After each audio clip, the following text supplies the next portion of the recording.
That seems pretty high effort, though. I mean, that's where I get my thrill from. That's where the thrill comes in. All right, yeah. Welcome back, everybody. Oh, my word. I am just elated to be here with you on this Tuesday evening, and I'm saying the day aloud because we're going to turn this one around lickety-split. Right after we're done recording, it's going up. I know I normally don't do that. We try to put them out in advance now. But a funny story, Lorenzo and I sat down. Let me show him because he's already laughing. We sat down in an earnest attempt at recording an episode together on what day was it? Was it Saturday? Was it Sunday? Sunday. Maybe it was Sunday. It was Sunday or Saturday. At some point over the weekend, we tried to come together.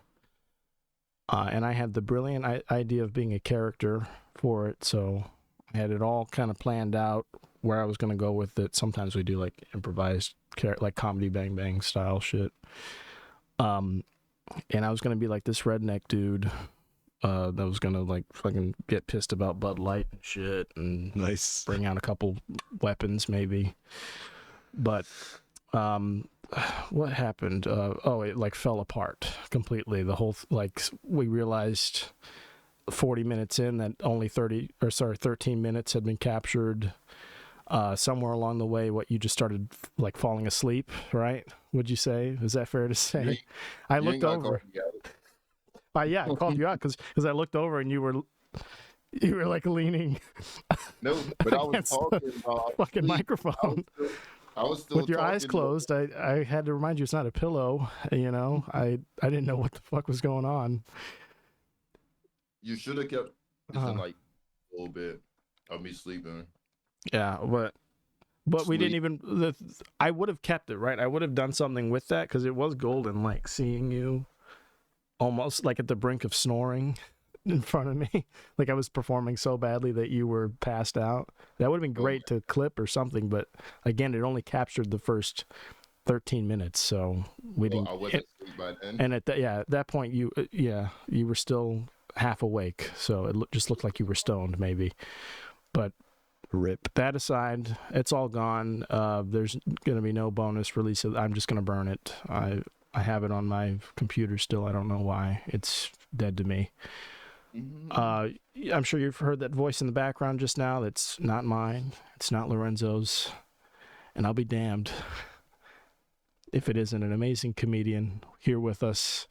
Our fourth comedian guest. We had two in the first guest spot at once. We had M in the second spot, and now we have our fourth ever comedian guest in the building. Fabio Ramo, everybody. Fabio Ramo, say hello. Hey, what the fuck is up, bitch?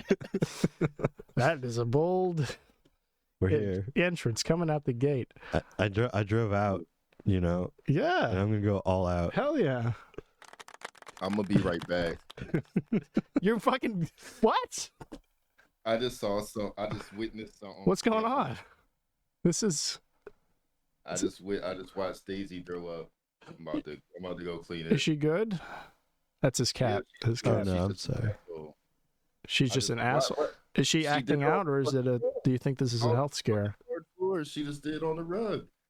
Damn, dude. I'm sorry. Yeah. My dog diarrhea today. Your dog diarrhea today? Yeah. On the carpet? Outside, thankfully. Okay, yeah. She was going to do it inside, but then I took her. You caught her at the final moments. That's good. Yeah, my cats, when I had two, they just shit wherever they wanted and pissed all over carpet, walls. It was so bad that my mom sort of like relegated the basement to them, and she would just shut the door, and it was maybe a matter of months before, because it was an unfinished basement. All the like the foil on the walls had been like torn down. The insulation was exposed. Holy shit. They had found their way up into the rafters of the basement. You know? Well, the cats tore your shit up? Yeah. Oh. Because my mom thought it was a good idea, since they were just like pissing and shitting in the living space. She was like, "Well, we'll put them in the basement during the day with their food and everything. It's not too cold down there. Nothing. We have the AC." But they still just, what happened is, since it was so isolated, they just fucking ruined the unfinished basement. So That sucks. it turned into like a fucking Mad Max wasteland down there. That reminds me of there's a South Park episode where they all get high on cat piss. Nice. I don't know if It's possible, because when I walked into my basement in that condition, I did get a buzz. I did. Yeah. And I'm sure it was one of those bad ones, like huffing paint or like aerosol, but it did work. No, I think it was a trend for a while. Really? Like, were people, that wasn't like a TikTok thing, was it? Was it just... No, TikTok wasn't a thing back then. Back then, no. I mean, but like, I mean, in the ilk of a TikTok trend, it wasn't like a fucking. It was TikTok-esque. TikTok-esque, yeah. I've never heard of somebody like with an expressed desire to get high off of cat pee. And I don't watch South Park either. I know that's probably not something I should have confessed. Yeah, I know it is. I know, but there's some things that I just have blind spots for, and that's definitely one of them. Damn. Yeah, sadly. What else? I feel like I'm going to say something again, and then you're going to be like, nah. And it's like a huge cultural reference. I'll be like, well, Christian. King of the Hill, never really dove into that. Hey Arnold, I missed Hey Arnold. I missed a lot of great cartoons, adult and children alike. Damn. Cartoons. I know your parents loved you. They did, but I mean, How you ain't seen Hey Arnold? I saw the good ones. I saw Foster's Home for Imaginary Friends. I saw. Hey Arnold is a good one. That's my shit. Listen, I don't I'm know. not letting this go. I don't know shit about Helga or fucking the black guy. I don't know anything about anyone. So. Do you ever watch Dora? Dora, yes, and then Diego after her. From my brother, he's somewhere in the house. Nice. My younger brother grew up on Diego for sure. No, and then now for me it's Rick and Morty. I like refuse to watch Rick and Morty. But it's so good. Yeah, but you can say that. As long as I live, I have no ambition to sit down and watch it. You know, you're missing out. I've turned it on and had it run because the episodes are so short. I've had it running in the background, but it's not to the point where I actually internalize anything or remember what I just hear like, "Fuck Rick, fucking Zeepzorp's in my ass," and then you wake up and I've had a nightmare for 8 hours of deep REM sleep listening to that fucking nonsense. Lawrence, have you seen Rick and Morty? Yeah, I like Rick and Morty. I fucks with it. It's the shit.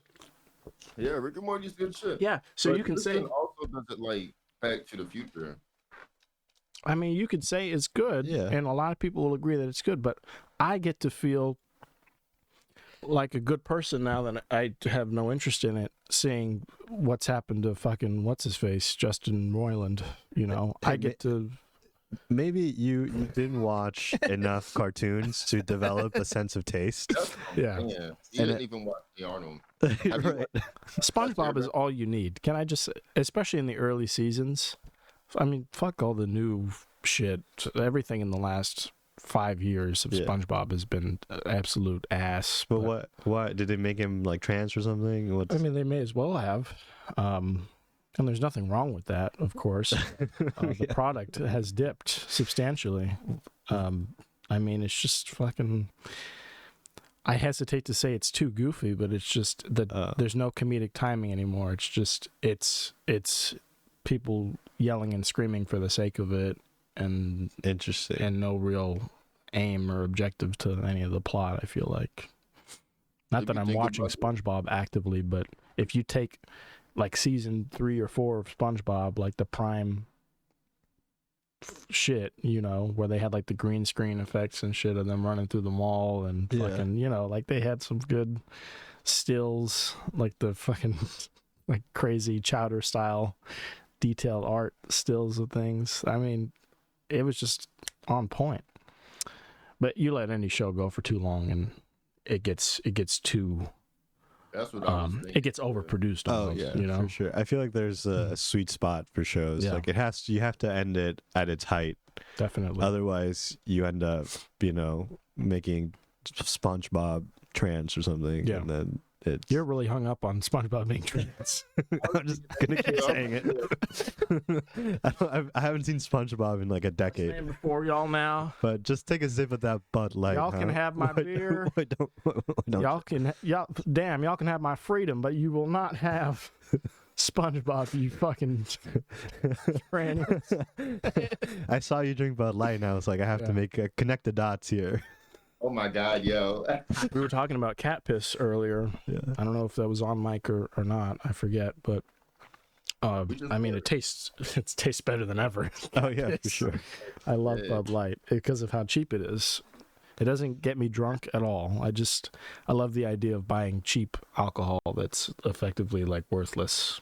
Yeah, totally useless. It's pretty good for sipping and stuff. Yeah. I'll take one if you have one. Yes, I'll go get you one in just a moment here. I have some in the yeah, I don't mean to take you No. Lorenzo, y'all shoot the shit. Let me get my man a beer here, and then we'll chop it up after. I have some stuff I'll queue up to talk about. I put an article or two in our little document, so you guys shoot the shit. I know you can't see each other, so this should be even more entertaining. Just have a nice speakerphone conversation, if you will. Be no mind to the man behind the curtain. Yeah, man. I'll be right back. Oh shit. So all right. Go ahead, man. I have questions. I was just forming words. I was like, all right, we got this. Words need to be said. Damn, son. The possibilities are endless on what we could talk about. Oh yeah. We could talk about talking about something and never even talk about something. Oh, that's right. I have a question for you. What's up? How many people did you kill? Before... 2. Oh damn. I'm trying to remember. I think only 2. Okay. Wait, you didn't know the exact number? You had to think about it for a second. Sometimes you get in a rush, you know. Sometimes you lose track of things. You blink out in the excitement. You know, time flies when you're having fun.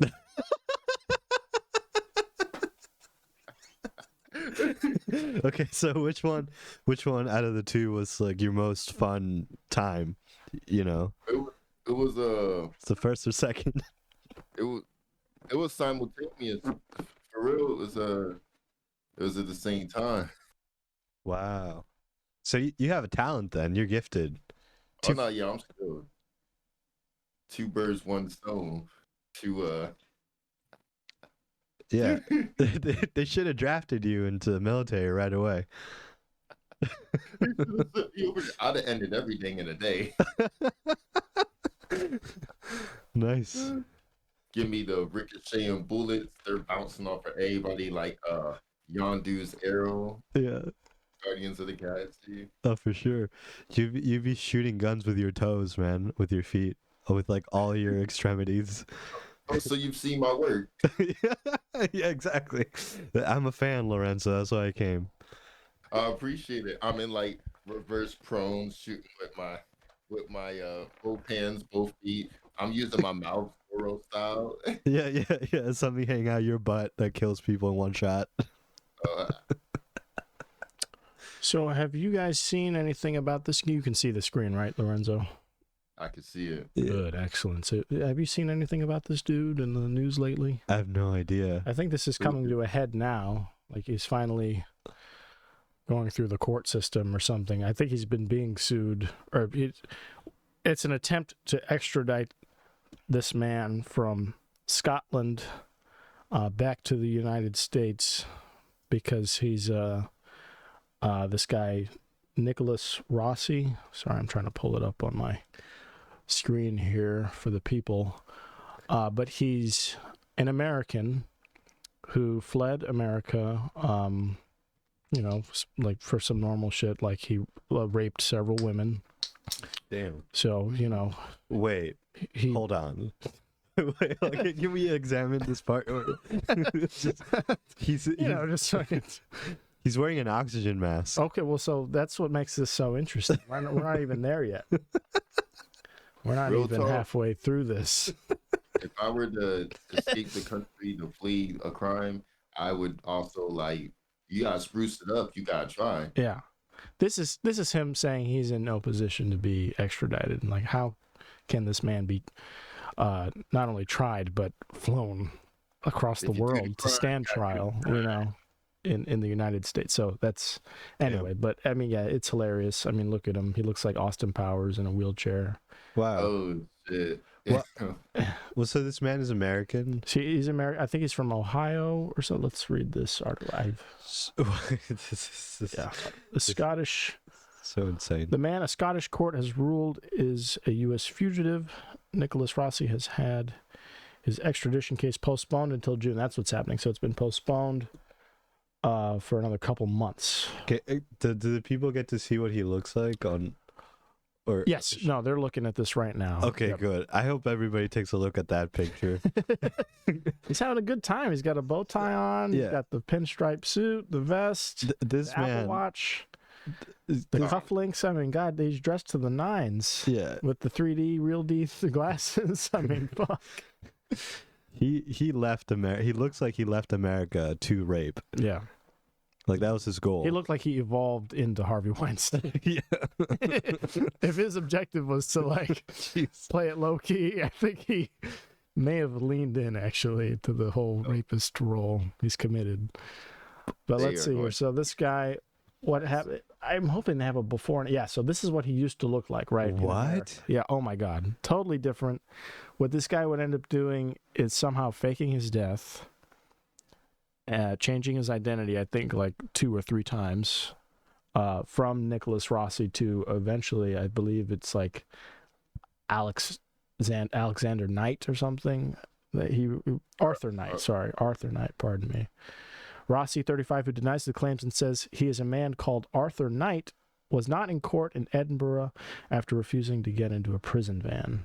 And this is an article written in March of this year. So this is all ongoing. I guess right now this is the lead up to his trial, which should occur now in June as of this March 6th article.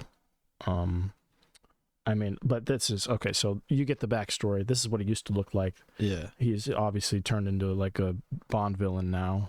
And this is his like building over time. The oxygen mask is a prop because because he said he got COVID. He contracted COVID recently, and so he's ill fit to stand trial due to his medical condition at the moment. Oh, fuck. And he's wheelchair ridden. The whole thing, like this is all a recent development. So this is all his attempt at staying put in Scotland at all costs. Did you see how when Weinstein got caught and he had to go to court, like this, I think it's his second time going to court. He showed up in like this little like roller thing. Yeah. He's like, with the tennis balls on it. Yeah, And shit. Yeah. yeah. Oh, that's so that's good. what this man's doing. He's doing it. Yeah. He evolved into Weinstein. He's taking beat for beat the fucking Weinstein playbook here.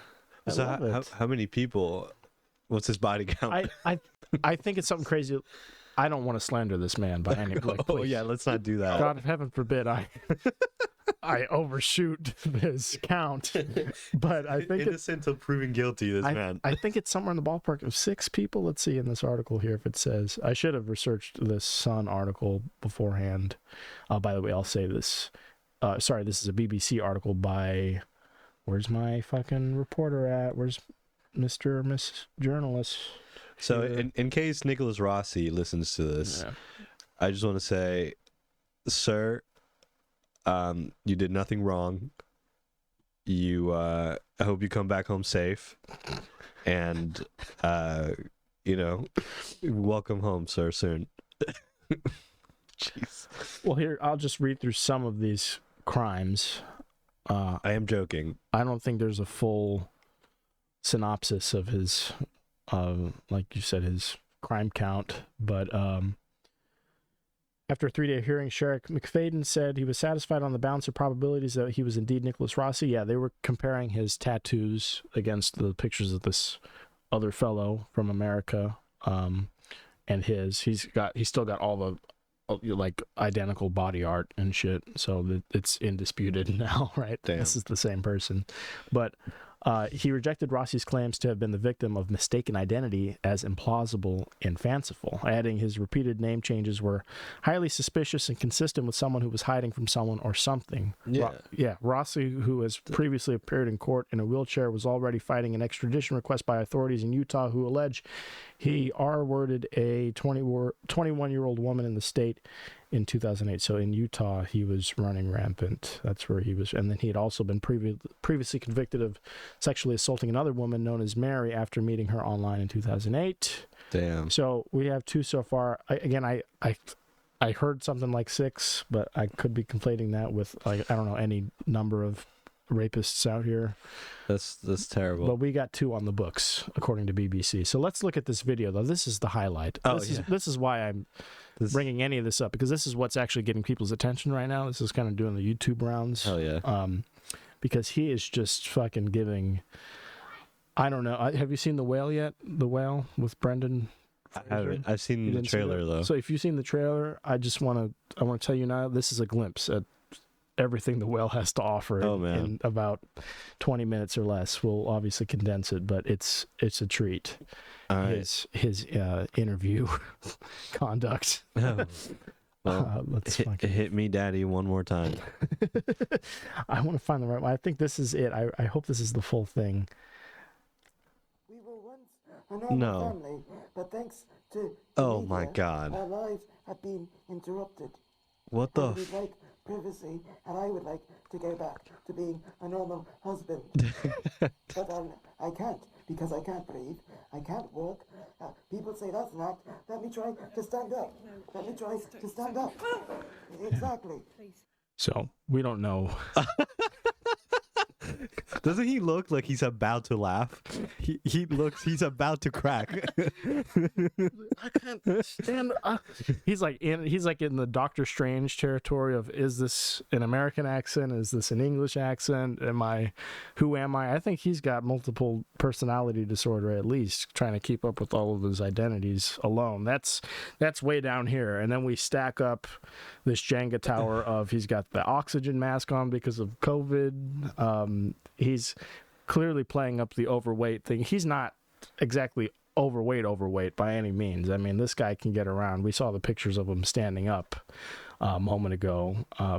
He's really, I feel like he's pushing out right now. You know, he's giving disabled at all costs to avoid this. And then there's the monologue. I mean, listen to him. The media, our lives have been interrupted. The delivery, the timing. Our lives have been interrupted. He's practiced saying it. He's well rehearsed. He's got the timing. He knows he needs to gasp for air in between every other word. Oh man, it's fun. And then obviously, like, this is the climactic point. Him standing up, proving he's unable to move. Let me try to stand up. Let me try to stand up. And his wife here. The way he does the arms, it's like well coordinated. Can I just say best supporting actress for his wife here? And is that even his wife? It is his wife. I don't know how these two ended up married or under what circumstances. This was a rushed courthouse arrangement, but they are an item.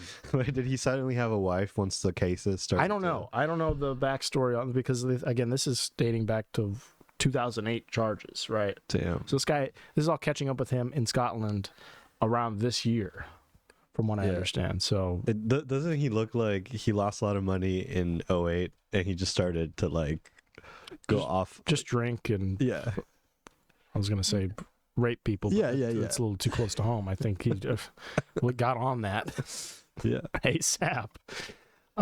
He's a piece of shit, and it's hilarious to watch his, like, I don't know, what is this, a fumble? Is this, what do you call this? Because it's such a work of art all at the same time. It's an Oscar-worthy performance. His commitment to this grift.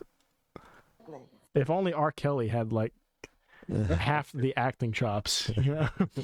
If instead of getting up and screaming at the top of his lungs that Oh no, he had a moment too. Mhm. He was getting interviewed. Yeah. He lost it and left. That's what I'm saying, but like instead of doing that, he was proving he's too fit. He might even be a danger to society. He's too fit. He's too, you know, he's got too Should've much been like- wherewithal. Yeah. Fighting for my life.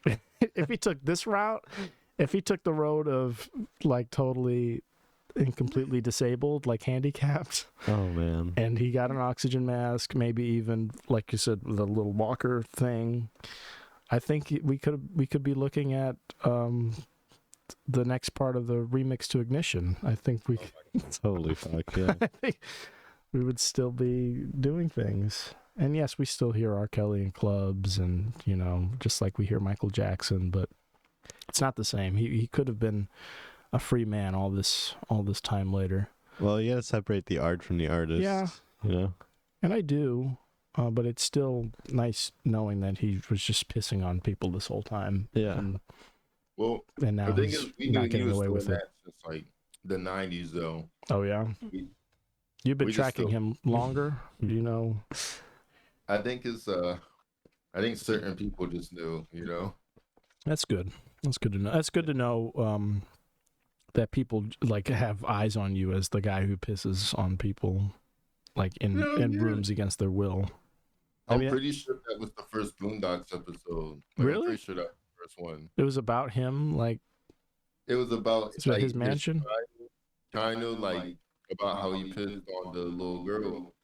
Yeah, And because then there he- was like the video threats. How early was that circulating? Because I love Daisy Damn, just sitting how long there. ago was that? I know. I know you so- can't really see, but his cat is just like right there. Oh hey Lorenz. in the Hey. frame. Oh man. I'm about- I'm Yeah. about to Google She's just fucking the chilling. first down. Your cat looks like a killer, Lorenzo. No, she is. She gets it from her father. Nice. That's good to telegraph. Go ahead and get that out there. That's what we were talking about when you left. He was like, "How many people did you kill?" Oh, I love that. Yeah. Oh, I'm yeah. trying to get to know you guys. Yeah, we've been using this podcast to rehabilitate your image all this time. And I step out to get 2 beers and you're undoing just years of progress. This will get you In the a views. minute. So the first episode of Boondocks was in 2005. You're looking it up now. Yeah, I just looked it And up. that was the plot. It was No, that was the first episode. Yep. Now Nice. I don't know when he actually did the deed. You know what I'm saying? this is a I'm great about to type tangent. it in. Fuck when what's this did- Rossi? Fuck this guy. R. Kelly all the way. Yeah. I like to think about whether the art would have been as good if he hadn't, R. Kelly, Michael Jackson, or even Kobe Yeah. hadn't done all those things. Like, would he have scored 50 points in a game? Yes. Yeah. Maybe that's what it takes sometimes. Maybe it is. Hey, For certain people. who knows? They have the rush of the looming Yeah. controversy in the background, keeping it at bay. It motivates them to create things that come from the heart and their deepest, darkest fears. Yeah, I'm not saying it's right. I'm just saying, No, but yeah, it definitely contributes in makes some you way wonder. to the products that You know. they're putting out. I wonder what this guy's putting out, acting like a fool on fucking British television. What do you say to someone who believes that you are Nicolas Rossi? I am not. He's fogged Oh up. my God. He's all fogged up in the eye. That's. Where are these? What am I thinking of with these glasses? Who am I thinking of? Like Hannibal Lecter or something? Maybe. No, I'm thinking of. He looks like the fucking like the guy that's like crazy and obsessed with a girl that doesn't like him. Yeah, like he's kind of giving like Hinckley vibes. I don't know. Yeah, typical character. There's something about those round glasses that I It keep reminds you. Of I keep thinking somebody. Mr. Bean, but that's not quite right. There's another character like that. I don't know. It'll come to me, but Okay. those are absolutely insane looking. That's like one step beyond designer. It's just like too much of a statement. And I wear round glasses on all my shit because of the Hugo Strange factor. But Nice. I mean, these are classy, I feel like. And these I put on usually when I'm gaming because I'm looking at the key lights all the time, and I'll just have these on and chilling. Those are a little too small. They're a little too pedo-y. They're a little too, I don't know. That almost says that it's like screaming that he's like you said, like a creepy stalker-ish. You look weirdo. like Morpheus right now. Yeah. Oh, I do. Oh, thank you. Yeah, that's a compliment. He looks like he should be imprisoned for life. I mean, like indefinitely. Yeah, for sure. Yeah. Andrea, I am not Nicholas Rossi, and I do not know how to make this clear. What do you say to people who say these are crocodile tears? He's putting on a show. This is all an act. Oh, Andrea, no, that's a low blow. That's a right low blow. Yeah. Jesus Christ. Good shit, right? Yeah, fantastic. When's the last time we got a nice unhinged interview like that? I mean, and he's obviously like committed to a role. Yeah. But I think the best ones are when like the R. Kelly interview, when it's completely candid. It's how they feel in the moment. We're seeing their emotions play out in real time. Like the fucking Roseanne interview. I thought the bitch was white. Oh, right. God damn it. Like that shit. Should we play that one? Of course. Yes, please. Oh my God. Do you watch the H3 podcast? I love H3. So they fucking beat that to death when that was happening. Oh, yeah. I don't think we haven't talked about that, Lorenzo, right? Not when that happened. That happened while we were doing the podcast. We just never went over it. I certainly think there's something to the delusion of people, like going so far down a rabbit hole that they start to believe the lie. Mm-hmm. And I'm sure that the guy, Mr. Rossi, he believes it to a certain extent. He's so caught up in it. I mean, like he definitely, you can see it in his eyes, even if he is like truly trying to put on airs and disguise himself. You can see he's committed to he's almost method. He's almost got MPD the way he's acting. He's desperate to believe this role. Yes. Yeah. If he don't believe it, how can anyone else believe it? Exactly. He finna get. That's part of it. We were just talking about doing stand-up or whatever. For me, I go up on stage and I'm not myself entirely. I definitely get into like a character mindset. Yeah, you put your oxygen mask. I put my oxygen mask on.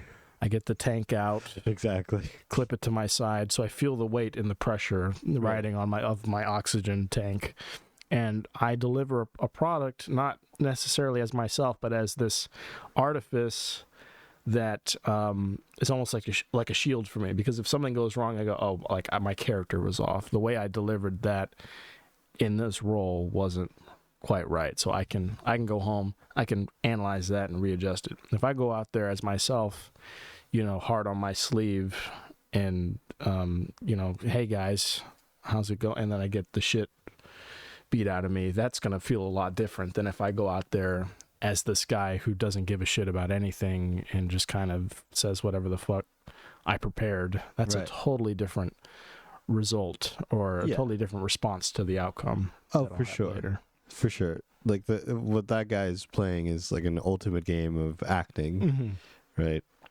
He has to believe his role for his life. Yeah, definitely. And it just seems like he's. We can all empathize with it. I mean, should we? Because he's a piece of shit. No, we can. We can see it. We can see it in his eyes. And we can see it the way he's committed to this. That this is life or death for him, and in a lot of ways it is. Because who's to say how many years in prison he'll have to serve in Utah or wherever? Let me tell you something. If he goes to the right place, he ain't gonna live too long. Not if they've seen those interviews. No. And there are several, by the way. That was just one, but that's easily one of the best because he gets up, he falls down, he's got the mask, the glasses are fogging. It's all the elements wrapped up in the one. So that was a great illustration of the media rounds he's been doing. But no, this is a beauty right here we're about to pull up. Lorenzo, have you seen this? Have you seen her freaking out? So you heard me a minute ago scream and like impersonate this video. But it's a treat. Let's just go ahead and watch it. I forget. I'm trying to talk Yeah, so she had been going off on like Twitter and shit about like American and international politics. Of course. As you do. Of course. As as any What else are you doing on a Friday night, as any woman past her prime will. They'll go on Twitter and they'll fucking flame anything and everything in sight. Oh my God. But she's always been outspoken about, war and fucking political ongoings. But she's kind of, I don't know, is she schizophrenic now? I don't know what the deal is, but she's kind of like... She's got issues. She's losing it a little bit, right? Yeah. So... Brilliant comedian, though. Yeah, outstanding comic. I mean, I don't know if you saw her at the Comedy Mothership recently. There are clips going around of her, fucking... She was one of the middling acts in between Tim Dillon and everybody. Oh, nice. Yeah, I mean, like, she's out performing still. And she has a special on Fox now and shit. She's still doing stuff. That's awesome. But kind of in the same capacity that Bill Cosby is still doing stuff. Do you know what I mean? Like, he's still got it, but something's off, and we all know something's off. I think it'd be beautiful. It'd be beautiful if she replaced Tucker Carlson on Fox. That would be amazing. They're doing they're kind of doing a similar thing with that show now as they're doing with the Daily Show. I don't know if you watched the Daily Show with Trevor Noah. So right now they have, in the interim between finding a new host, they've had guest hosts every week. So they started with oh my God, what's the lady from SNL, the big tall black lady? I'm drawing a blank. Leslie Jones. Leslie Jones started it off. She did a great job. It was really funny. They had Al Franken on for a week. He was a fantastic he got host. canceled though, right? Yeah, but he's back. I mean, I listen to his podcast every week. He's amazing. Oh wow. Al Franken got canceled by... Let me full screen myself. You see, if we all get canceled tonight, we can come back. And he can too, and he is. And I mean, like, he just had Adam Schiff on his podcast like a couple weeks ago. Fuck, I can't speak. I mean, he's relevant. He's not totally... blacklisted. He just went on Your Mom's House a couple months ago. I mean, like, he's got representation. He's got agents. And what he got canceled over, what he groped like an intern or something on camera for a photo op. Yeah, I believe that's what it like. There's a still image of him. Yeah. Fondling somebody, right? And if I remember correctly, he's kind of doing it away from the body. He's not touching it, but he's kind of like mimicking. I didn't even feel. He didn't even cop a feel. He got canceled. He didn't even get nothing out of it. Like it. But it was, at least give Grandpa some fucking some titty meat if he's gonna go down for. If he's gonna go down with the ship. I think it was the fact that he was doing that. Yeah, he was the gesture. Also, in Congress. Yes. That's what got him. That he got ousted and that he had to effectively resign because of all the backlash from that one photograph. He's not a bad person at all. I mean, and that was, I hesitate to say that was the peak of the sort of cultural insanity going on, like the cancel mob, but that was one of the absurd high points of it for sure. Yeah, it's too good of an opportunity to pass up from the perspective of a group of people who cancels. Straight white male, right? Position of power. Even though he's like your biggest advocate of minority groups for like everybody who's for all, the underdog of this nation. Al Franken is like one of the few tried and true grassroots representatives, like on par with like Bernie Sanders. I think he had some good moments up in the hill. It's pretty wild. But he's coming back. He's fine. He's rich. He's not hurt at all. But you know, it is a shame that shit like this happens. How do we get to Al Franken from Roseanne? Oh no. So if what they're doing actually with Tucker Carlson's show is similar to the Daily Show now, they're going to have guest hosts on until they find a permanent replacement. And yes, I think even if it's for 2 hours, they should just have a segment with her where she does the weather or something. For sure. Like that would. You want to talk about ratings? He was pulling like 3 million viewers a night at 8 p.m. I mean, that would easily double, triple just to see like who she like blow torches or who she like fucking, Yeah. who she decapitates on live camera. You know? Don't give her a script. Just give her a Four Loko or something. Yeah.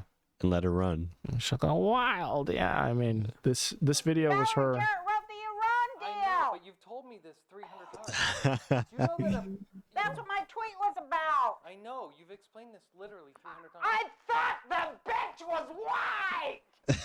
God damn it. Yeah.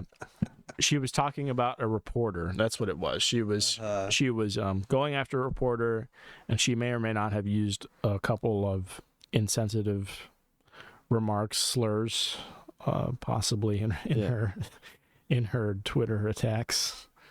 But in defense of her Twitter tirade, she thought the bitch was white, so she thought it was okay to use the language she was using at the time.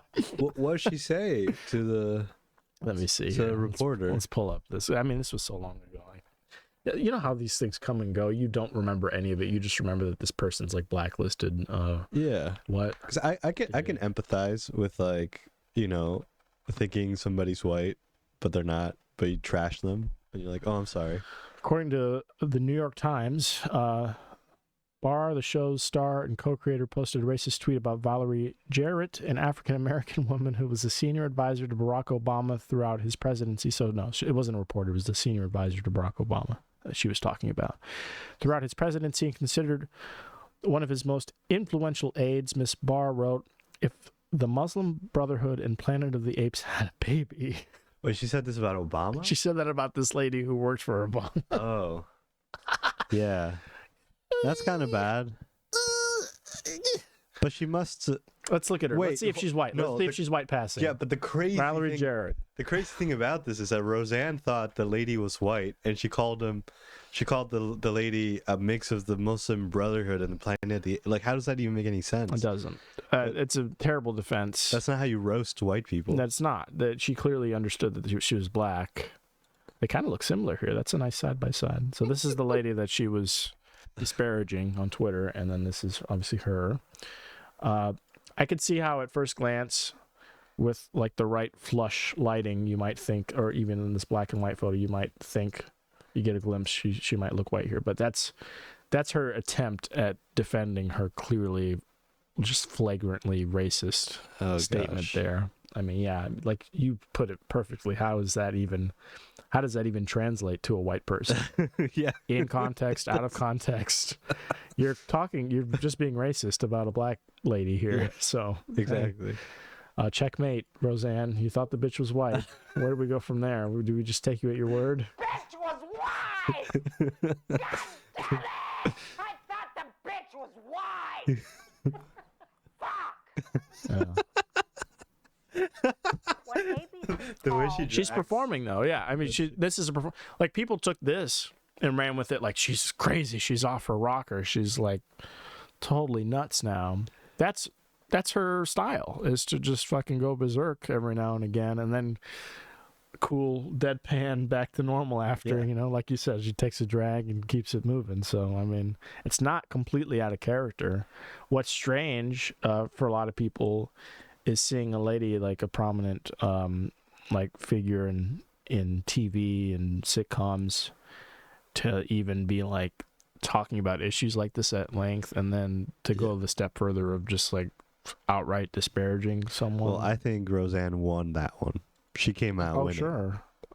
I disagree because she's definitely like on the verge of fucking broke dumb. She's in broke boy hours now. But oh really? Yeah, I mean, like holy shit, like this fucking tanked her. She needs to be on Tucker's Hour or whatever the fuck they're gonna call it now, just to save her career. I'm sure she would kill to get on Fox.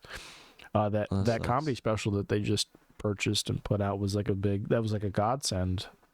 It's just Fox and Joe Rogan keeping her afloat, I want to say, single-handedly. So, well, I wouldn't mind Daddy Rogan keeping me afloat. I mean, yeah, he does a good job with like Brendan Schaub. Yeah. Gringo Poppy's ass. So, Yeah, I could do so much better. Yeah, that like guy. just give me like a fraction of the fucking clout you're giving this fucking asshole.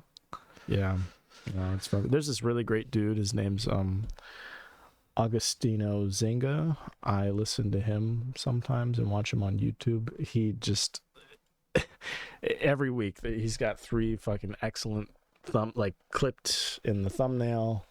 It's all just Brendan Schaub controversy, this, that, and that's kind of his bag now. Yeah, here he is. This dude. Look him up. I don't give a fuck what you think of comedy or what, but he's just like, he does a one-man podcast and he just talks about Brendan Schaub at all hours of the day. Wait, really? That's his whole thing? Like, it's like I said, practically. He talks about like fashion and shoes, and he's a DJ in the UK. But then for, I want to say like a great like 30%, his body of work is just like, look at this. Here's 3 in a row, and that was just. And these were 5 days apart, you know. Collectively, here's another one. That's like here's 2 right here. You know, it just keeps going. Here's him again. Here's how he talked to. He went on Bobby Lee's podcast. So this man has like 10 hours on Brendan Schaub. Yeah, on Schaub content. It's fucking fantastic. And this will be his career. Let's do the ultimate meta thing. Let's watch a podcast within a podcast. Yeah, let's do that. I just want to plug this guy. I fucking love this guy. If it's my favorite thing when you like find somebody who's kind of just starting out, and he's well into it. I mean, he's got 18,000 subscribers, 3,000 plus videos, almost 4,000 videos. But you get on these channels, and even with celebrities, I don't know if you've ever been on Twitch and you've seen a comedian or like a low-level B, C, D-list celebrity playing a game or something, or just like smoking on camera. You get in their chat, and they'll just fucking talk to you. Like I was talking to Ron Funches straight up on his live stream, you know? That's pretty He's cool. like, hey man, how you doing? Oh wow. I'm just smoking a ball here. Don't mind me. And then you're just talking, and then he goes back to playing Assassin's Creed, and you guys narrate the fucking story together. It's fun. That's a lot of these things are interactive, and this guy, again, at his stage right now, he's a fucking hoot to listen to. But then you get to go in these people's comments, or when they're live streaming, you know, get in the chat, and they'll fucking shoot the shit with you. It's fun. So I encourage you, get in on the ground now. He's live now. Let's take a look at what he's doing.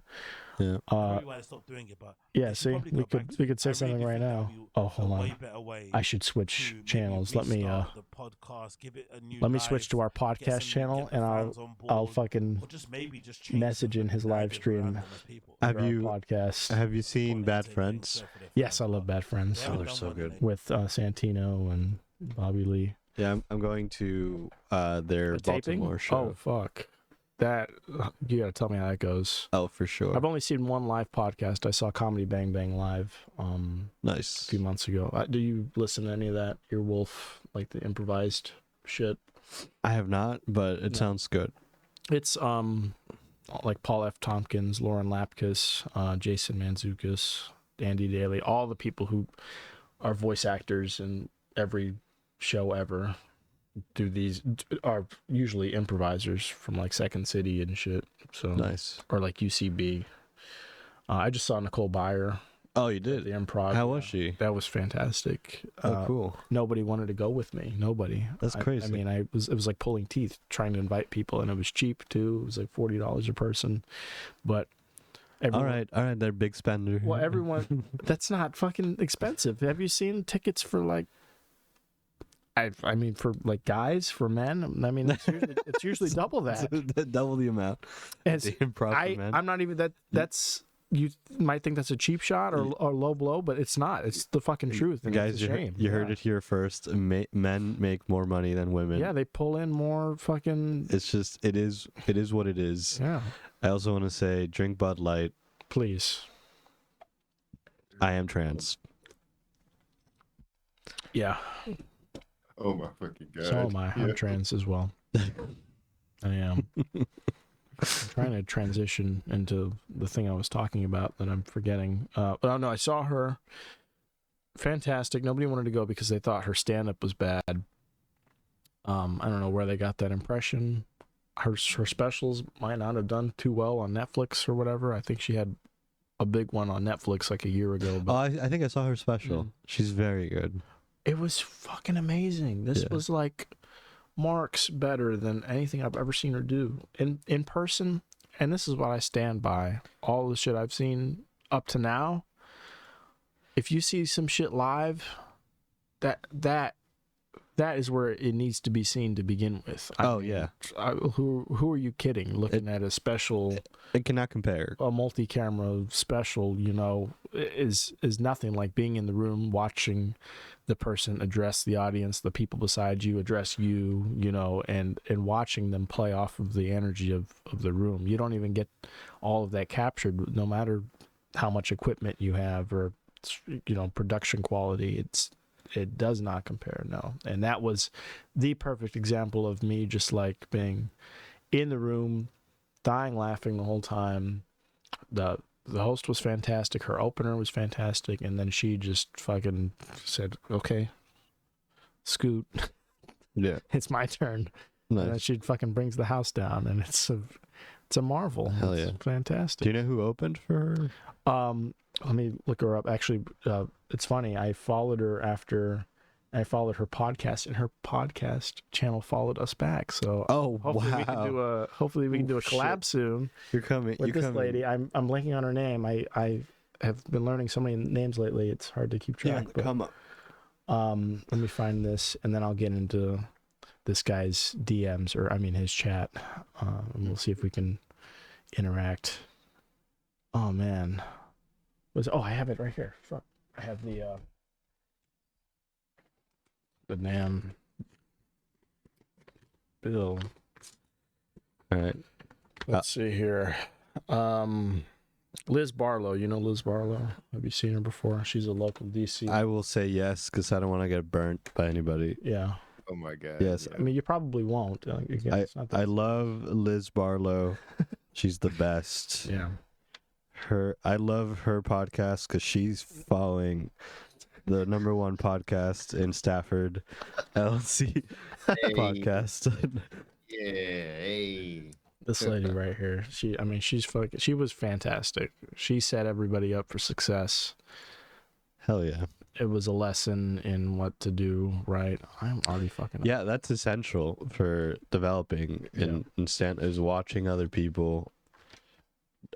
people do it, and you learn.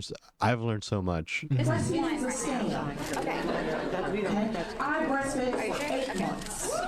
Don't woo, white woman. I will tell you where. This is not who we woo, Susanna. I will tell you where to woo. Okay. I mean, like, she does a lot of great crowd work and shit. Nice. And her podcast is Fluffy something or another. Let me find it. Fluffy Chronicles podcast. It's her, and it looks like a friend of hers, Sean Sunflower. Follow at Liz Barlow 2 and at Sean Sunflower. You guys, please. Yeah, follow them. Please make this happen for us. If you fucking fail me, if you don't get this moving in the next month, you can say goodbye to me praising you. If you liking, if you don't follow please. Fluffy Chronicles you need podcast, to follow them. Not only do you need to follow them, but you need to comment under every single one of their new posts. Every single, all the old ones too. The LNC podcast brought me here. And if you don't do that, y'all hate black women. Y'all hate black women and trans people. Exactly. In one fell swoop, you offended two comedians. Not that either one of them's trans, but we've established here and now that we stand with the trans empire. Yes, yes, we do. Okay, thank you. I'm glad in solidarity with the trans industrial complex. We stand by you. I've had the camera on you for that entire plug just then, so that's going to be your new please drink Bud business Light model. Yes, I'll get real for a second, real quick, before we jump into that guy's podcast. And we've been going now for almost an hour. Oh my word! It's 55 minutes. Gracious, this really flies by. I hope it's going by quickly. A blast. Yeah, gets real hot in here. I get no air current through here. So yeah, that's probably the worst part of doing this with all the lights on for any longer than 30 minutes. But I mean, the time flies, and we've been sitting here talking for almost an hour. I want to say, so what do you, when you see me, you've seen me do have you seen me perform at all? Like, yeah. So you know that I'm gay, right? Have yes. You seen that? So, yes, sir. Yeah. Thank you. Please. For the formalities only. I mean, I'm honored to be in front of a gay person. Yeah. Okay. So thank you for inviting me to your gay house. Well, so to a lot of people being gay now, he's over here laughing. This is serious. We're having a heart to heart right now, and you're fucking ruining it. This is dead serious. Serious? This is funny. Yeah. To a lot of people, being gay is like trans adjacent now. Mm-hmm. And I would like to push back on that. Yes, please. It's about time. It's about time. Somebody stood up for the gays. Give me another Bud Light. Fuck away from me, you. No. I love trans people. I know trans people. I'm friends with them. But in a lot of ways, it's not. It's. I mean, it's a totally different thing entirely. I mean, this is somebody who's grappling with, not only their sexual preference but their whole like identity. You know. Yes. And that's no easy task. I mean, now it's easy to come out and to like admit that you suck dick or whatever. That's like fine, sure. But then to go home to your family and go a step past that and to say that like you don't identify with the gender you were brought up as or, you know, born into, that causes a lot of fucking like family tension and a lot of people sever ties with their family. That's how strongly they feel about that shit, man. Yeah. So, and I've seen it happen. I've seen it play out countless times, like with people I've known, people I've seen at one stage of their life who totally turn around and embrace the identity that they, you know, identify with. And I've seen there's some success stories, but the overwhelming majority is that shit was rough. Yeah. And they fucking paid the price, you know? No, go ahead. What were you? Yeah, no, you're completely right. It's got to be extremely tough, painful to feel like you're not in the right body. There's baller shit when you come out and say that you're trans, you know, and especially in this country, because you don't know if that means your entire safety net's going to fall out. This is the equivalent of being gay when gay rights weren't on the table, you know. So now that being gay is sort of embraced and it's not like this taboo thing, trans people are going through this, and it's such a small percent of people too, which is even wilder to me, you know, that like people think that ideologies are being shoved on the children about what? About like the most minuscule group of people in this country, or possibly even in the world. You know, it's just not happening. What's being pushed is the acceptance of people like that, and people that are grappling with their identity and with how they present. You know, that's what people are being educated about. It's not force feeding to them that you're trans or you have every right to be trans, or you should embrace your trans, you know, thoughts. That's not what's happening. What I think what's being conflated are the concerted efforts in schools and at younger grade levels of accepting all people for who they are, as they are, because those kids and young adults who go home, they might not have that safety net at their own houses, and they might shut down. They might be depressed. They might be suicidal, and their parents might not be any the wiser about it, and a lot of those people don't survive either. You know, the mortality rate is just as small of a demographic as being trans is. It's one of the highest suicide mortality rates of any, you know, it's very tough group of individuals. So it's and I agree with everything that you're saying. I totally agree. because you're trans. Yeah, exactly. We've established we're both trans. I could never fuck. disagree. How could we disagree with that? But also, like, from a comedic perspective, right? I feel like you should be, as a comedian, you should. It's not that you should. It's that we can joke about anything. Like, to say that you can't make a joke about the idea of being trans or trans people in general, I think it's almost like discrimination. Like, why not? Yeah. Why not find comedy, right? Yeah, no, it's in areas of life that people don't want to talk about. It's such a touchy subject right now, and I think it's in large part due to that people have just like tap danced all over it in the most unceremonious and crude, like crass ways. Yeah. You know, like Bill Maher's gut instinct is just to take the piss out of being trans. I don't fucking understand it. What are you, a girl now? You're gonna cut your dick off? Okay. That's how people like him would lean into that, would attack that subject head on. They don't, there's next to no nuance about it. But if you do have that extra layer, or if you do take the time to get to know people that are like the way Dave Chappelle did, talking about his limited experience with that one audience member of his that killed themselves, right? They died. And even he got blasted. He got blasted for that, but they were friends, you know? Yeah. I mean, they were in each other's DMs, you know? They had extended interactions with each other and actually formed a bond. That's what it takes. That level of nuance, and like you said, the attack mob is stronger than ever. You're going to get shit for anything, just as you'll get shit. Yeah, fucking come at me. Fucking do it. Matt Fabio. That's his real name, folks. Yeah, he's putting it all on the line. Yeah, come. My Instagram is @the_Fabio and the Furious. Come get me. I love that, by the way. I do. That's another blind spot. I've never seen a Fast and Furious movie. I saw Hobbs and Shaw. Oh man, I saw Hobbs and Shaw. Never seen a mainline Fast and Furious. You're missing. We should talk about this now. We should just talk about the Fast and Furious movies. We're gonna have to just fucking zoom on out of here because I have no idea what. I've listened to people break down the movies. Like I've listened to movie review podcasts, so I know the plot vaguely of each movie in the franchise, or at least the first four. There's a great podcast called "How Did This Get Made?"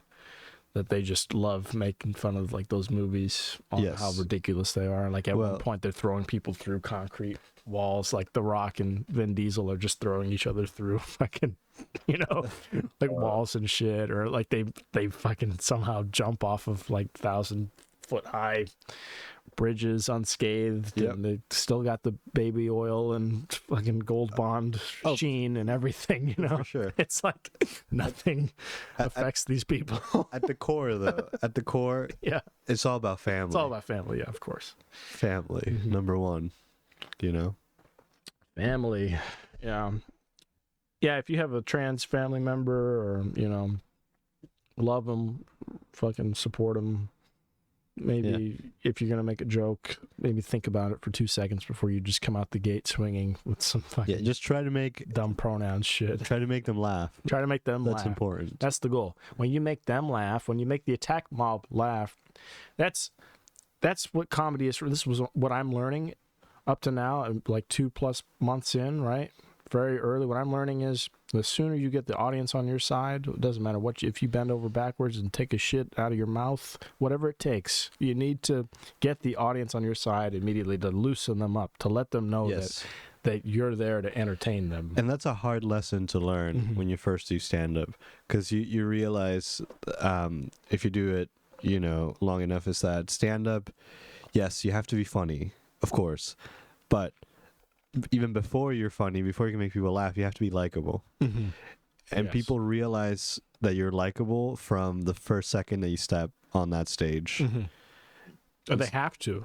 They need to. If they don't, that's where you fail. That's where you crash and burn. Oh, of course. If you don't prove that, or if I don't prove that, I found. Yeah. It's like I'm fighting, you know, I'm fighting the mob off, you know? Yeah. And it's almost like dating, right? Like when you go on a date, you know if you're going to like the person almost right away. Right away. Except this is a date you're going on with fucking 40 of your closest strangers. You know? Oh yeah, and you have to make every single one of them like you. Yeah. And Or the majority at least. Yeah. Get the majority on board. yeah, Which is why I started opening up with like one-liners to let them know, hey, you're gonna laugh at this, or you're allowed to laugh at this, so please.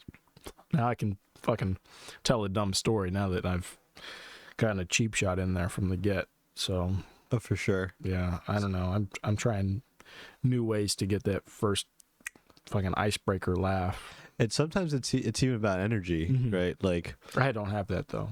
but you'll get there, you know. No, but like my character is to just go out there and be like, Yeah, "Y'all, but like, what's up?" Yeah, you're gonna develop that, you know. Yeah. 'Cause when you keep doing it, Mhm. you get into a groove, and it takes years to find your comedic voice. Yeah. Like, don't expect to know who you are on stage right away. What would you say your delivery model, your style is? How would you frame it up if you could? I know that's like a hard thing to. I think I've changed it a little bit over time, but overall, I think I try to be chaotic but Mhm. likable and unpredictable. Yeah. Because I mean, you have some good stuff like where, like we're almost similar in a way of that. Like I try to in my setups, most of them are misdirects, right? Like I'll be saying something that sounds normal on the face of it, and then I'll end it up with I want to fuck my dad, you know. Yes, we yes. arrive at that point from like talking about normal shit, you know. Yes. And that's like a crazy departure from the starting point. But if you deliver it and the way I do is completely normal, flat, you know, like I'm having a conversation with the audience, like we're at a fucking Panera Bread or something, waiting on the buzzer to fucking go off. And we get to that crazy absurd point. It's like everyone's looking around like, wait, what the fuck did he just, did I miss it? Like if they blink, here we are at incest, you know? So, and you kind of have a similar thing where it's like, you're really cool, you're calm, you're up there collected. And then all of a sudden out of nowhere, like what's one of your fucking, what's one of your wild ones? I know you tell some Wild ones. Yeah. you have a couple like, I'm drawing a blank. I should have written some down. No, I try to do that. I try to, like, when I go to the open mics, I try to write down some people's jokes, not to steal them, but for one, like in your case, when you come on, I'll be able to bring it up. Like I have Brenda Joy is going to come on. I wrote down like her bit where she talks about stealing people's dogs. Oh, that was a great bit. And then, you know, and That's then hilarious. and then getting the ransom money for Yeah. the dogs that she steals. It's her fucking- side hustle. It's her side hustle. You know, it's great. But what's one of your like crazy misdirect jokes? Yeah, we can go off the deep end. Yeah, please. I'm trying to be, a more genuine person. Mm-hmm. And so here's the thing. I have a hot dad. Oh wow. My dad's so hot. Mm-hmm. It's like Jesus. Yeah. He's just the hottest. Can I stop you? Yeah. How far into the joke are you? I'm about like 60 to 70% done. Here's what I want to do. I want to do something. You take your mic there. You get right by that black curtain, if you would. Okay. I'm experimenting with a new thing. If you're comfortable standing the whole up, thing? are you? No, you just take it off of the stand there. All right. Walk the wire around. Let's do Oh, it. I'm so fucking hyped now. Yeah. And then just lift it over that. Oh yeah, here we go. Fuck yes. Where are we? So you can stand off to the side some. Go over there. This is like such a shit show, but I love it. Oh my god. Just Walk up. Tell me where to be. Tell me where to be, man. Hell yeah. Hello? Yes, here we are. Oh yeah. Yeah, baby. All right. Take it away. The floor is yours. Do as many as you want. I fucking love it. So I think if we were all to teleport, it would be very chaotic. Because eventually it'd be like the internet. We would all just use it to watch each other have sex. And so imagine, right? You see a house, you know, there's people banging in that house. You teleport in to the closet, kind of like behind like the curtains, like right here, right? Uh-huh. And then you crack it open. You see them banging. You crack a nut. You leave. That would be the world with teleportation in it. Wow. It'd be the new porn. Okay. I have this theory that the more words you need to use to describe your favorite type of porn, the more problems you have. If you come at me on my Instagram, okay, you got problems. You're fucked. You're fucked up. Okay? You don't understand comedy. You're retarded. All right? The R word's fine here. I said rape too many times at the top, but the other one's A-okay. I say it all the time. No, we know what we're doing here. We're professionals. No pressure. We're professionals. Frame you up there. Keep going. And so my friend the other day, he told me that his favorite type of porn was amateur. And I was like, that's cool. Like, your parents probably loved you. That's one word, right? I wish I could be like that. I wish I could be a one word type of guy. Because then he asked me, and then I had to be like, you don't want to know. It's too many words. There's way too many words. And I was like, okay, but like gun to my head, my favorite type of porn is Peruvian throat queens. Wow. That took the fucking gas out of me. And that's a nice moment anybody can have. You can answer any question with Peruvian throat queens. Like, what's your favorite type of book? Peruvian throat queens. You know? What do you want for dinner? Peruvian throat queens. Come on. We're missing an opportunity here. Fantastic. Yeah. All right. To close you all out. Because I just don't want to, you know. Do this real quick. I'm getting on one knee now. I'm trying to be more genuine on stage, like I said earlier. Yeah. You know, and the thing is that I have a hot dad. My dad is hot. He's like Jesus, right? And I know what you guys are thinking. It's like inappropriate for me to say my dad's hot, but I'm no longer gonna pretend that he's not hot. Those days are over. Mm-hmm. We're in the Alan C podcast. Okay. But if you must know, right? How hot is my dad? How hot is he? My dad's the Peruvian throat king. Thank you, everybody. Have a good night. Wow. Incredible. Fucking fantastic. Yeah, you can just take it back with you. Thank you. I mean, thank you. Yeah. I've had the idea of sort of outfitting that into a stand-up podium for a while, and I've tried it a couple times.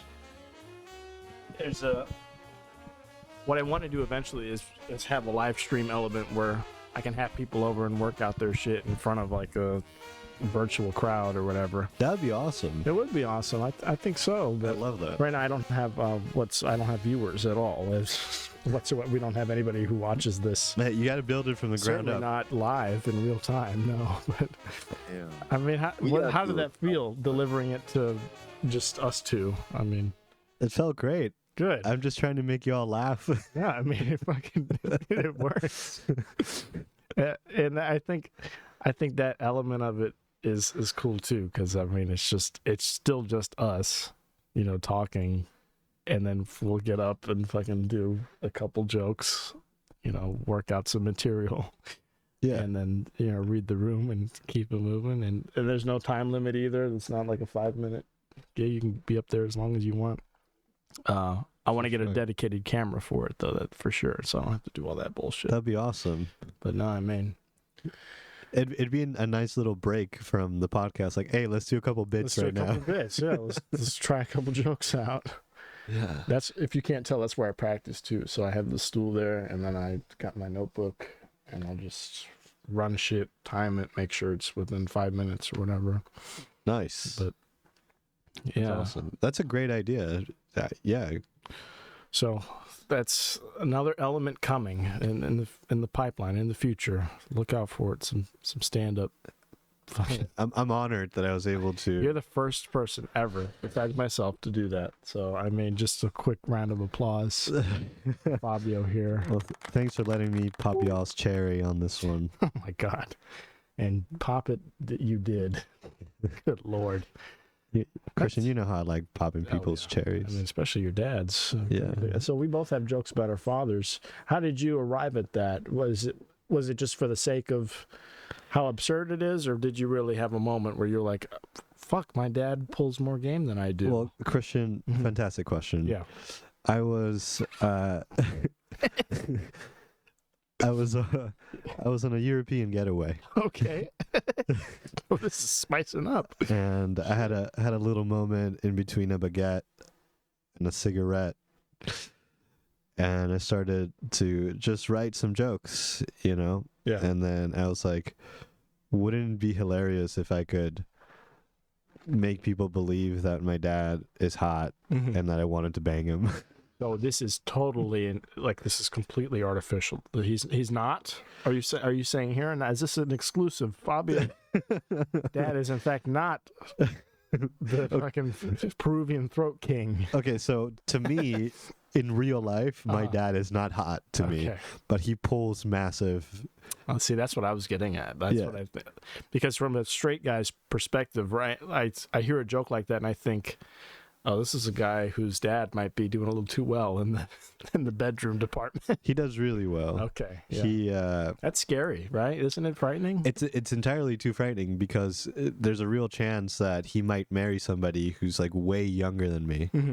And then I'd have to face my new stepmom and be like, I have fucked people who are younger than my stepmom. Yes.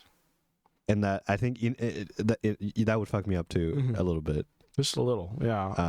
I could not imagine.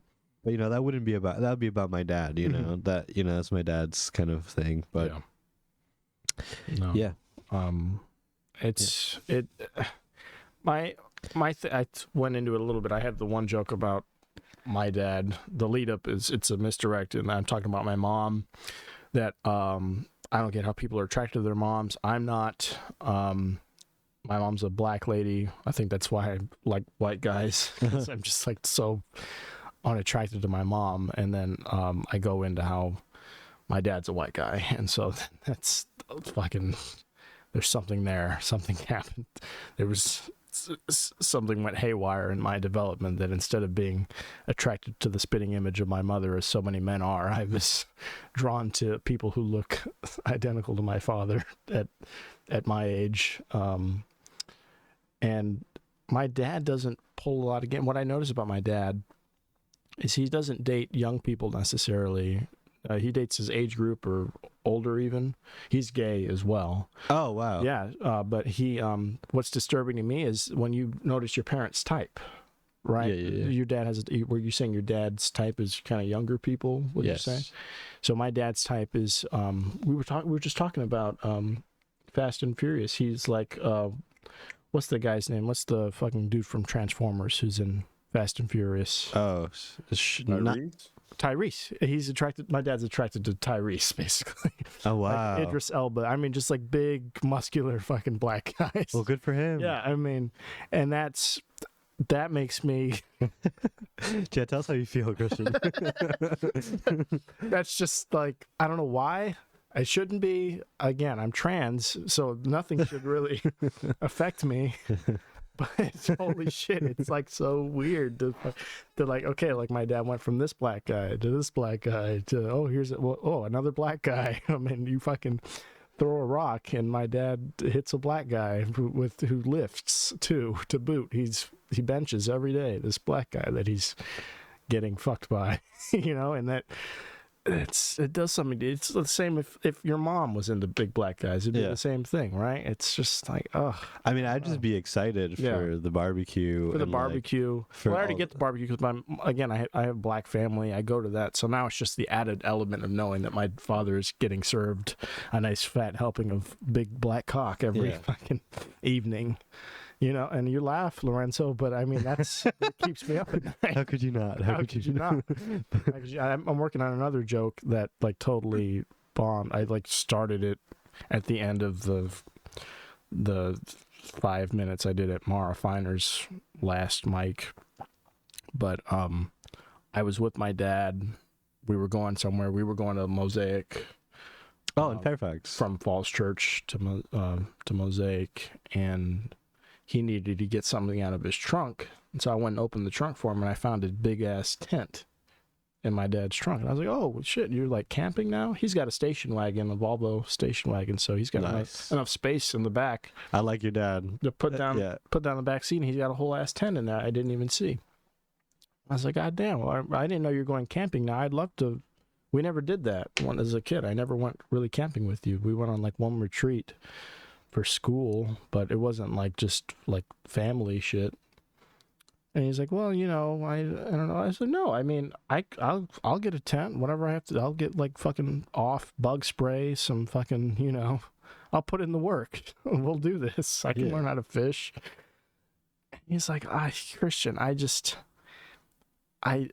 don't think you'll want to go with me. And I was like, why not? You don't think I can fucking handle it? It's just camping.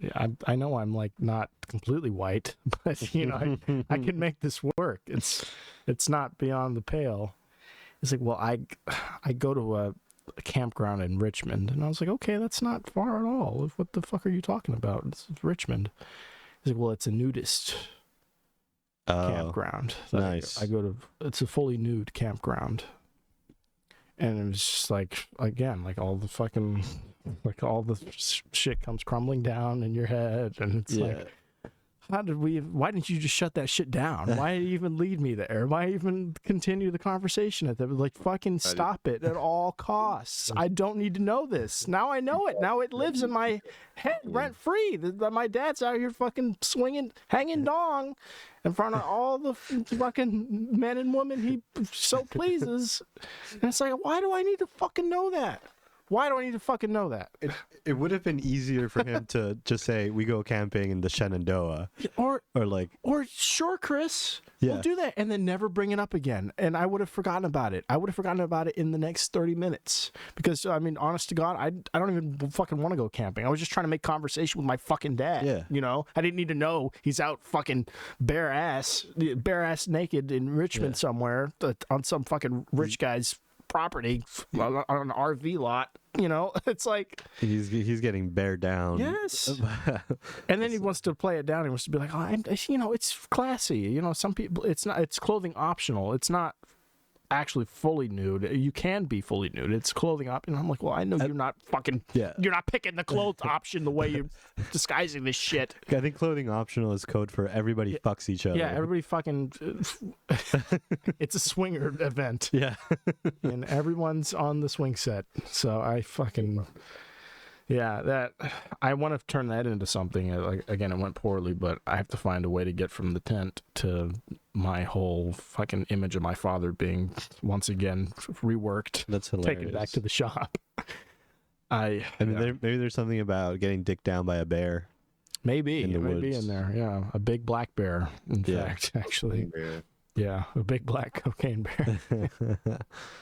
There's nothing. Can I say my stepfather, my ex-stepfather, and my dad were of 15 years before they just split up, is a black man. I have no problem with black. I mean, Lorenzo's here, living, breathing proof. I have no problem with black guys. Do not get it twisted, you fucker, you cancel-leaguing fucking bitches in the wherever you are. If you see this, I know I've been emphasizing the ethnicity of these burly gentlemen that my father's betting, but I mean, it's pattern recognition meets like, oh my God, there's no two ways about this. I know what's happening, and it's all the elements combined that are burned into my mind, and I look at them in their every detail against my will. It's nothing I can control. I need to go to therapy. End of story. End of discussion. I'm not a racist, though. That's what I want to get at. It could be if it was a pattern where he was with exclusively Peruvian throat kings. I would notice that pattern as well. I would notice if he was with like totally Austrian guys. You know, it's just so happens to be that they're all Tyrese. Every last one of them is a Tyrese clone. Like they just came out of the fucking Clone Wars, and instead of the fucking Hawaiian dude. It's all Tyrese. Well, so you say your dad is white. He's white. Yeah, he's Okay, a so big, tall white guy. Yeah. He's almost exclusively with black men. Mm-hmm. Is he though like aware and like kind of woke, or does he still say ignorant stuff, but just likes getting fucked by black He guys? still says ignorant stuff. He's in the ignorant stuff camp. It's insane to me. It's all. I know the type. It's just a mixed bag, you know. Yeah. Like crazy to me. Like my dad. I didn't think this was going to turn into the my dad. No, this is perfect. This is right up my alley. Okay, good. Therapy. I'm glad you're not. Yeah, I'm glad you're not fucking put off by this, because this is the first time I've kind of unloaded about. Yo, let it out. It was this big thing for him all the time. He always makes like side comments or like remarks about people. Like we'll be in a restaurant, and my dad is the guy at our table who's like doing one of these, you know, like, hey, check out fucking Fatso over there. Oh. On her fucking third helping of home fries.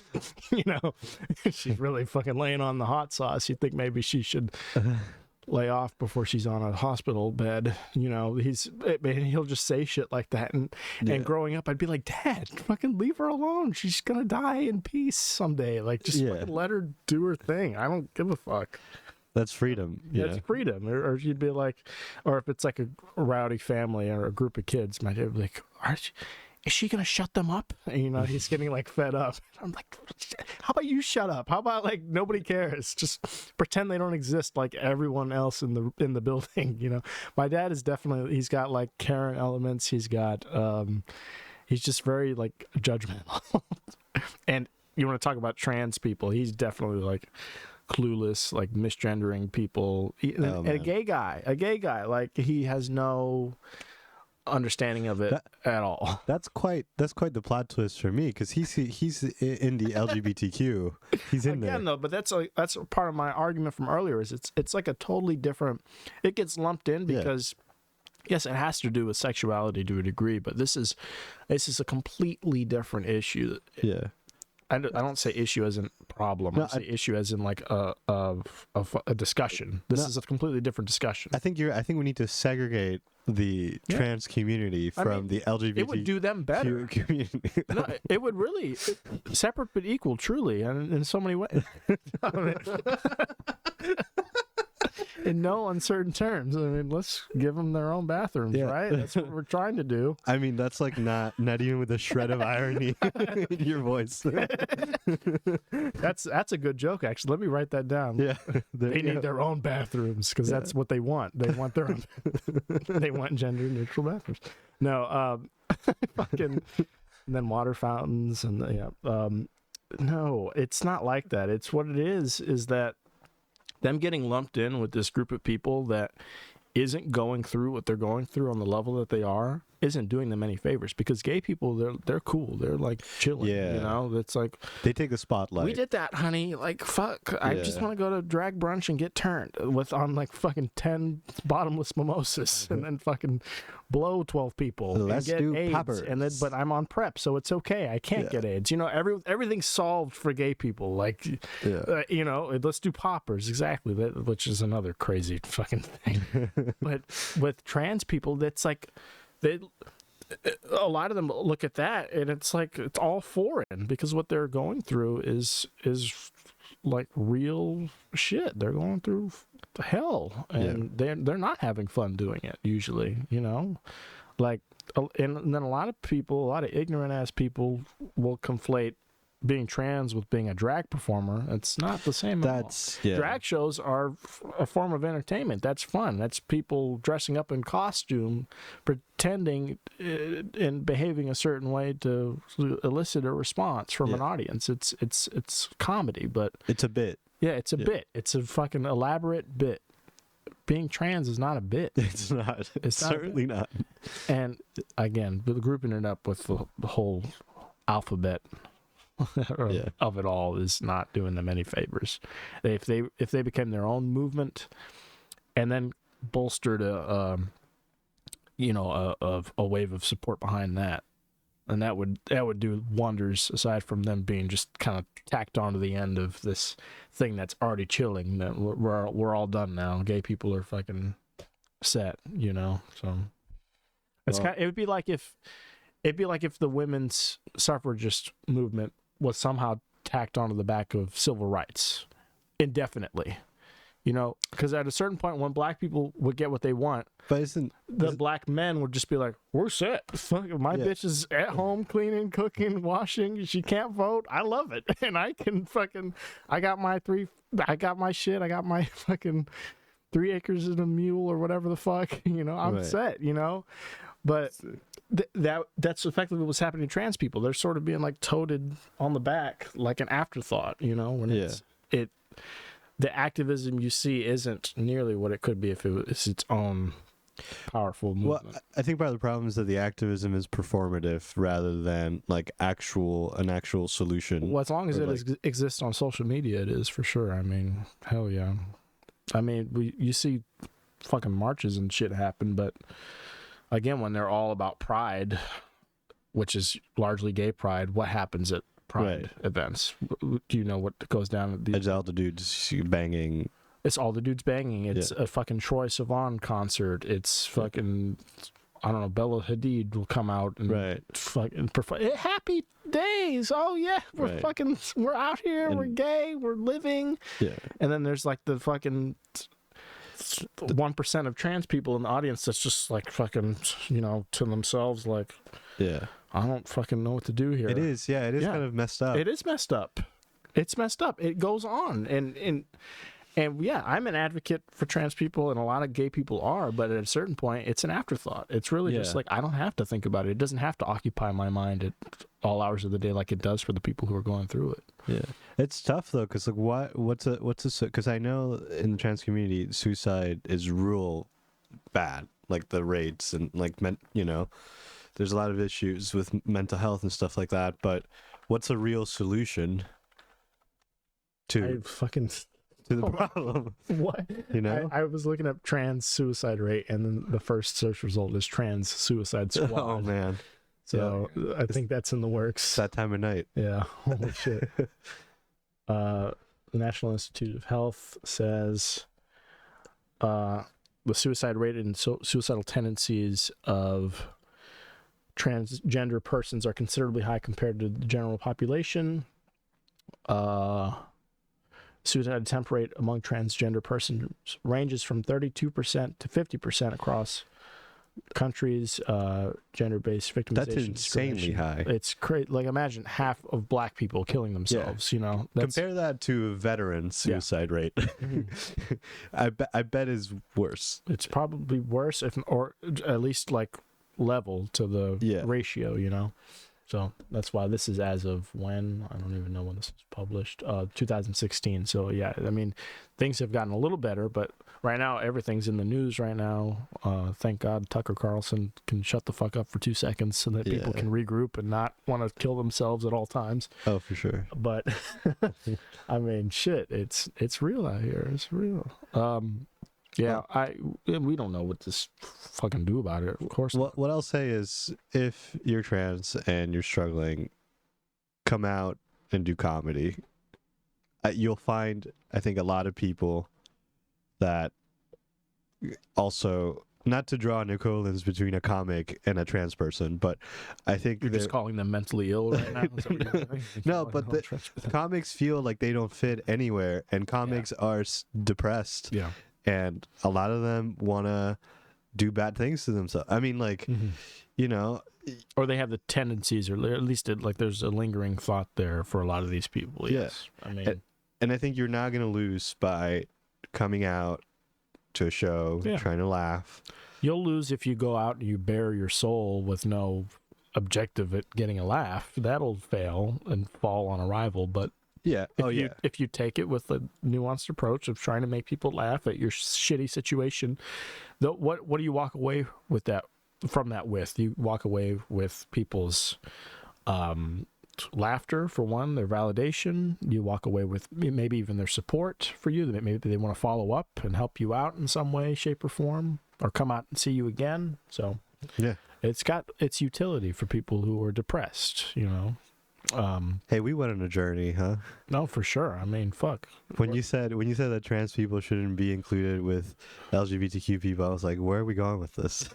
Where are we going, Christian? No, I'm not trying to segregate anything. No, for real. I think it would just do them a service, truly, because they're kind of being shoved down to the bottom of the agenda right now when it comes to LGBTQIA plus shit.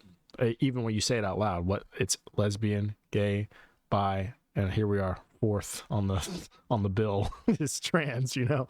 It's like, okay, well, I guess we'll add you, and then we have everything else kind of spills out after, and we have 12 flags already, you know. It's like, it's Jesus true. Christ, can we get the messaging together for the things, and can we make it clear to everybody? Because right now it just seems like a war to all the fucking 80-year-old brain dead people with gun lockers. It seems like when they see 12,000 flags and no concise, clear messaging around anything, it seems like an onslaught or some kind of like battle about to happen that they need to be getting ready for. Sure.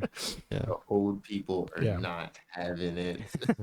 I mean, you picture like old people not understanding like how to work a TV. They're like, just fucking throw it out. I don't even want it anymore. I'm fine with the radio. Technology's too advanced. Like, there's too many gays. What the fuck is that? Some of them are women now, and some of them aren't anything. Some of them are theys. I don't even know what to call my grandson anymore. They're like, first the colors got rights, and now all the fucking, there's 50 different queers. I'll let you handle the coloreds remarks. Yeah. I'll let you go ahead and take charge. I watched somebody on Instagram do a bit about how boomers raced millennials and Generation Z, and how like boomers were telling them the entire lives that they could be anything they wanted to be. Yeah. And then as soon as they said, well, I want to be a woman, they were like, what the fuck? What the fuck? What the fuck? And it's yeah, it's so supposed to date a fucking bombshell, not fucking turn into one. Yeah. I don't remember the comedian's Fucking name psycho. who tells this joke, but he's out there. Yeah. I should look him up, but No, you shouldn't. Let's not credit anybody for anything. These are all original thoughts, ideas we've had this entire time. yeah. We've been going an hour and a half. I just want to say that out loud. I said this on the first one. I'm not in the business of keeping hostages, so if you have a heart out or you need to leave, you just fucking blink. Well, I have a hard on. Oh, I'm so glad I put that table where I did. So then I got these new jeans or whatever. I got like a bunch of Calvin, or sorry, I said Calvin. I got a bunch of American Eagle jeans because I'm not Calvin Klein Nice. moneyed up right now. But they all kind of bunch up in the crotch, right? So like I hate that. when I sit down and I'm like man spreading as one does when they're privileged, I fucking I want to let the world know that I have a dick and balls, but it gets a little too real when my shit collects right in like in the worst possible area, you know. Oh yeah. It's off, and I'm like, the way my desk is at work, I'm right next to this sweet petite little girl of a woman, and I just always feel like if she sees my pants the wrong way, I'm gonna get a call from HR. Like, Oh hey. yeah. But here's my issue. My issue is that my penis is too big Okay, and my balls are too large. I'm ready to wrap. I'm ready to fucking shut this down. This is gonna be a fucking. And when my pants bunch up in my groin, my penis gets in weird positions, and it's kind of uncomfortable. Yeah. You know, so I have to like move it out of the way and stuff. But anyways, yeah, we can end on big dicks and balls. Yeah, there's one more joke I'm kind of like working on, where so my mom bought me for Christmas, she bought me a Lululemon like tracksuit. So she got me like the full fucking like sweatpants, the hoodie, and it feels great. It's really breathable. It's like Kim K shapewear levels of like this Nice. is fucking but I'm not like a woman, so like I didn't see that coming, that gift purchase, you know. Like I was like, okay, well, I don't know what this says about me, but thank you for the gift receipt. And I did think about returning it because it was like $250 for like 2 articles of clothing, right? Oh wow. And I was like, I could use this money to waste. I could just waste this money myself right now. But I wore it, and I fell in love with these sweatpants. And I had always told myself in school, in public, wherever, that I couldn't get behind wearing sweatpants out in the real world. It just seems like a cop-out. Or it did to me. I'm like, just wear pants, wear a belt. What happened to fucking dressing up in public, Fucking be proud of, I don't know, be presentable. And sweatpants were just the antithesis of that for me. But I put these fucking things on. They fit like a glove. My ass has never looked better than in these fucking pants. And the hoodie's a nice compliment. It matches. It's great. There are pockets in places you'd never imagine on these pants, and the design is I love it. I've taken to buying more sweatpants now. That's awesome. And now I notice like everything about me crumbling before my very eyes. My whole self-image and how I present myself. It's just I dress like out in public. It's just like homeless chic now for me. I look. But you're fitting in with everybody else. I noticed like, okay, so like, what's the fucking? Why the hype around these fucking sweatpants? I'm basically just telegraphing to everyone how small my dick is, like you can't see if you thought you could see it before on the way my jeans bunch up, like you really can't see jack shit when I have some sweatpants on. It's just like there is potential for that. It's just camel toe. It's all the way. It's just maybe you get a little ball action. No, you sacrifice, when you gain in comfort, you sacrifice in penis marks. So yeah, at least with my jeans I get to pad up. I think I'm working with something, but oh yeah. The fucking sweatpants. Oh, you think I have a big dick with my jeans on? Yeah. No, it's the zipper, bitch. It's just the zipper. Relax. You'll be able to take it. Yeah. It's not going to be overwhelming in the slightest. I hate it. I hate how like casual everybody is now. But again, I blend in now. You do what you have to survive. So at the end of the thing, Lorenzo gives people advice. We have a new song for this. I'm really excited to debut that. What we do, Fabio, is Lorenzo. I keep going to the wrong screen. Lorenzo kind of.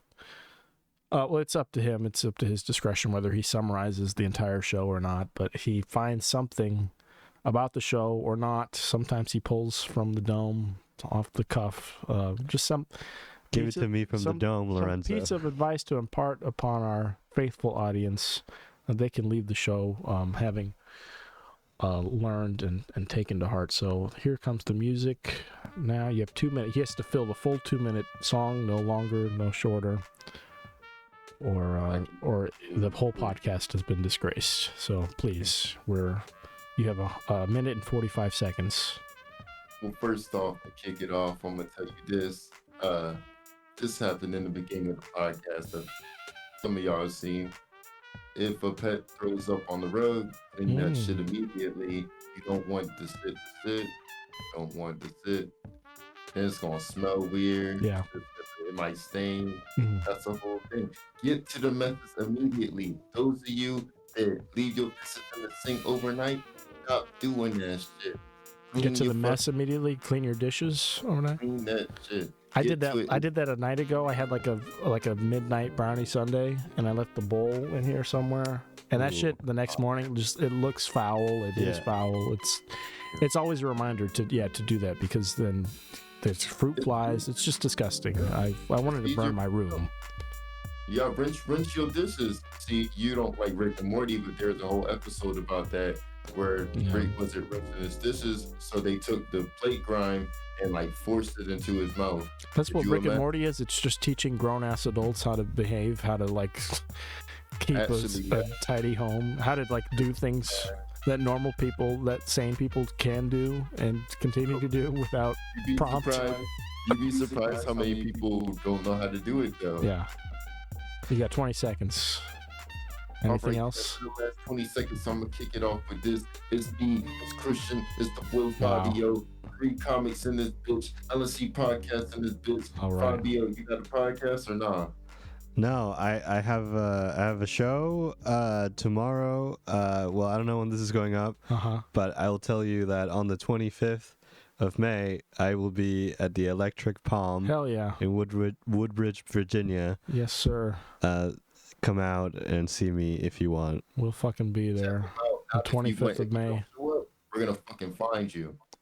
Hell we yeah. sure will. Is that a showcase? What is that? It's a showcase. Hell yes. The Electric Palm. Fucking fantastic. I have a piece of advice. If you are not circumcised, pull it back, clean your skin. Factual. I love it. That's great. Anything else you want to plug? Anything? Check out my Instagram. I have some clips. The Fabio and the Furious. At the Fabio and the Furious, everybody, please. I mean, for the name alone, I think you should go pay it a visit. Yeah, and if you've listened this far, I love you. Oh, I do too. Yeah, I mean, I'm gonna marry you, so we'll get going on that. A shout out to my girlfriend, Tequila. I love you, Tequila. Oh wow. Keep your enemies closer, they say. So definitely. Yeah, I'm an alcoholic. I have like a handle of bourbon back there. But we'll talk after. We'll get turned. All right, everybody. We love you. Sleep tight. Peace.